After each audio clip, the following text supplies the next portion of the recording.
So, ayan kaibigan, yung continuation dito sa galing sa TikTok papunta sa YouTube, yung preload na explain ko na yung preload kung paano yung settings, tapos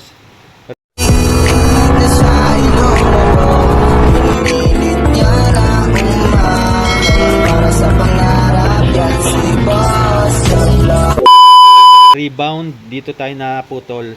Ito yung karugtong kaibigan, yung sa TikTok ko. Ganito. Pasensya na kayo, inaapakan ko kasi para maikot ko to. Ngayon, itong preload na to ay rebound. Tuturo ko sa inyo. Ngayon, kung ang gusto nyong bounce is mabagal, pang daily kasi, daily, mas maganda yung suggestion ko yung slow. Slow yung set. Pag kasi fast, alam nyo na, in-explain ko naman, matalbog. Maganyan yan, no, matalbog. Kailangan, ang settings natin is slow. Mas maganda yung slow, suggestion ko slow. Ganito yung slow, para makuha nyo yung slow, ang adjust nyan kaibigan, itong slow may arrow, sagad nyo sa taas, bali 24 clicks kasi to, 0 to 0 up to up, down to down, 0 to 0, 24 clicks yan, ganito, sagad nyo muna sa taas, sagad nyo yung slow, yan. Ang galing ko itong isa para makagalaw ng maayos. Ayan, oh. Sagad nyo sa slow, ah. May arrow naman yan, oh. Kung saan papunta yung slow. Ayan. Yan, sagad nyo. Diba, naisagad nyo na. Ayan, sagad na sa slow. 24 clicks na yon mula dito sa 0. Tandaan nyo, sa slow tayo, ah. Sa slow tayo. Yung slow pataas. Pataas yung settings. Ngayon, ganito gagawin nyo. Slow, di ba? Magbabawas ngayon kayo. Ito universal to para sa lahat to ng rider. Magaan, mabigat. Para sa rider na magaang, mabigat. Para hindi na kayo mahirapan mag-clicks. Yan. So, naisagad nyo na sa taas. Slow. Tandaan nyo, may space yan, may palatandaan. Ibig sabihin, naisagad nyo sa taas. Magbawas kayo ng 5 clicks pababa. 1, 2, 3, 4, 5. Yan, okay na yan. 5 clicks lang. Huwag nyo nang dadagdagan, huwag nyo nang babawasan. 5 clicks lang. Okay? Okay na yan. Sa lahat ng rider to, magaang, mabigat. Yan. Ito, mas okay ang slow suggestion ko. Slow. Pwede rin yung fast, pero ang downside yun, matalbog. Magano, no? Matagtag, masakit sa katawan. Ito, yung slow, okay na okay ito, na-absorb niya yung impact ng motor na sa bounce, kaya hindi masakit sa katawan. Kaya ako nasasabihan kasi, na-testing ko na yan, nakadalawang shock na ako, ayan yung isa ko. Ayan, palit lang ako, nanawa lang ako sa TRC ko para sa mga hindi nakakaalam. Yan, tuloy natin. Preload, okay na, rebound na tayo, ha. Okay na yan, tandaan nyo, okay na yan, ha. Na-adjust nyo na yung preload, review natin para hindi kayo mawala. Adjust na yung preload, okay na yung preload, naituro ko na rin yung bawat gamit nyan sa TikTok ko, nakita nyo naman. Kailangan nyo ito, importante to, may gamit yan, ha. Yan, na-explain ko naman yung preload, okay na, rebound, okay na, para sa lahat yung set na yung tinuturo, magaang, mabigat. Yan, tapos dito na tayo sa compression. Okay, tapos na tayo sa preload. Nasundan nyo, step by step yan. Ewan ko na lang kung di nyo nasundan, bahala na sa buhay nyo. Ulitin nyo na lang. Preload, okay na. Rebound, okay na. Itong tinuturo ko to, universal to para sa lahat ng rider. Magaang, mabigat. Banking, eto na yun. So, kaibigan, dito na tayo sa compression. Tandaan nyo, compression na tayo, nasa compression na tayo. Itong compression naman, tanggalin na natin to. Tabi na natin, hindi na tayo kailangan yan. Yan, ang position kasi nyan, pag nakakabit, nabaliktad. Ganyan. Tapos, ganyan siya. Dito yan, dun yan. Ito yung baso niya.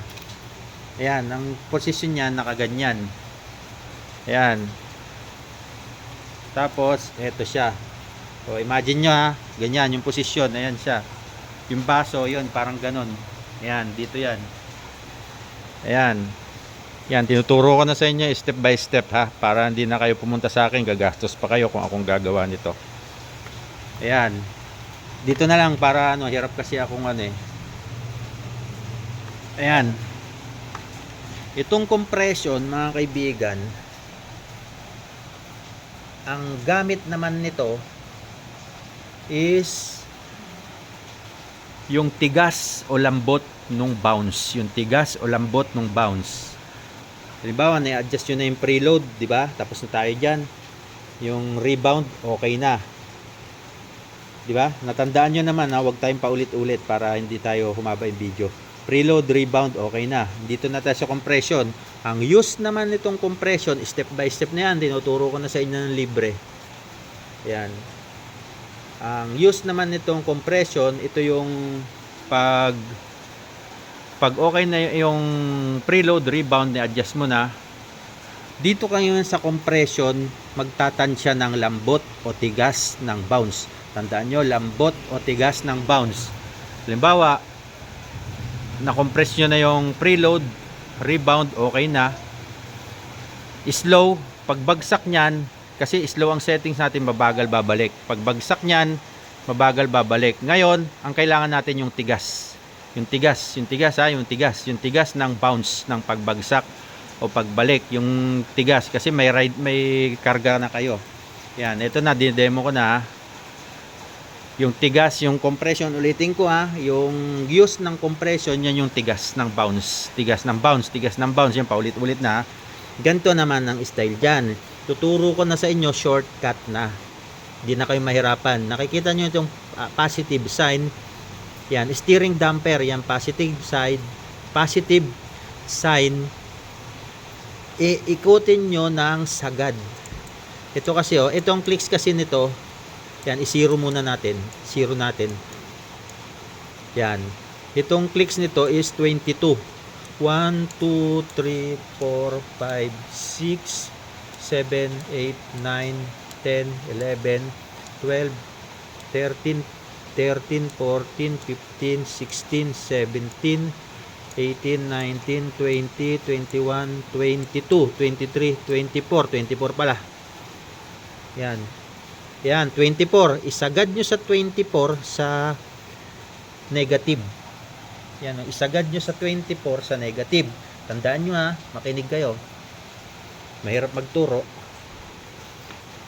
Yan, libre nyo makukuha sa akin yan, hindi na kayo magbabayad. Isagad nyo sa sa negative. Yan, para hindi na ako gagamit ng term na counterclockwise, clockwise, para hindi kayo malito. Marami kasing nalilito doon. Yan, ito na lang, ito na yung pinaka best way na ituturo ko na hindi kayo mahihirapan. Negative, isagad nyo, may sign yan. Sinagad nyo na. Ngayon, nasa zero negative na. Ngayon, isagad nyo naman, isagad nyo sa positive, isagad nyo sa plus sign. Yan, technique yan, or hindi man technique, ito yung katotohanan para hindi kayo mahirapan sa kung ilang ikot. Ayan, ayan, yan, titigil naman yan kung sagad na. Ayan, nakasagad na ha, tandaan nyo, nakasagad na. Ngayon, magbabawas kayo ng 5. 1, 2, 3, 4, 5. Okay? 5. Diyan sa 5 yan, titestingin nyo na ngayon, sasakay na kayo sa motor nyo, upuan nyo na kung matigas ba o malambot yung pagbagsak, yung pagbounce. Yung pag ganon, di ba? Nakaset tayo sa slow.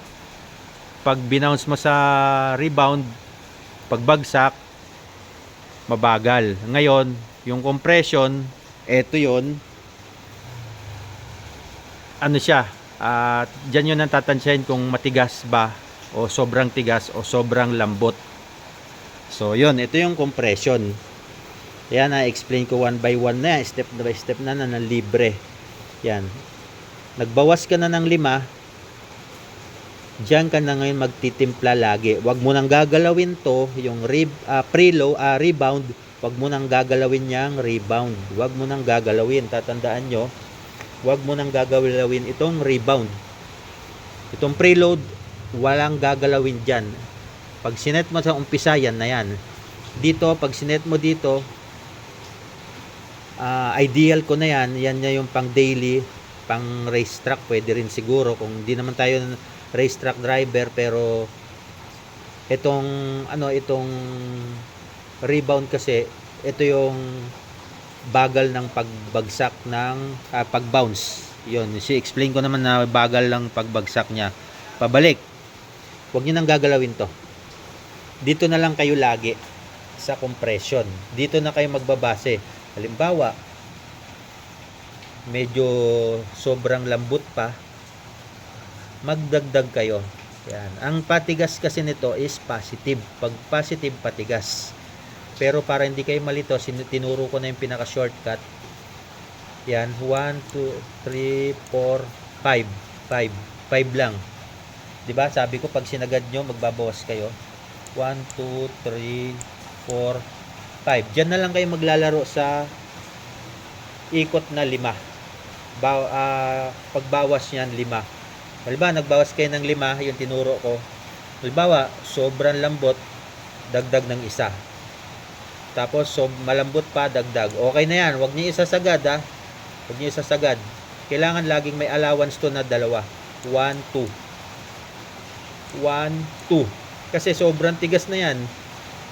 Kailangan 5 lang. Yan. Diyan na lang kayo mag-a-adjust. So, yun lang. Sana'y nakatulong yung vlog na to. At sa mga nagtatanong, review tayo bago ko i-end yung vlog na to. Makikipalo naman ako kung may natutunan kayo mga kaibigan. Kahit na sa ilong mo, pinilit niya na umahon para sa pangarap yan si Boy.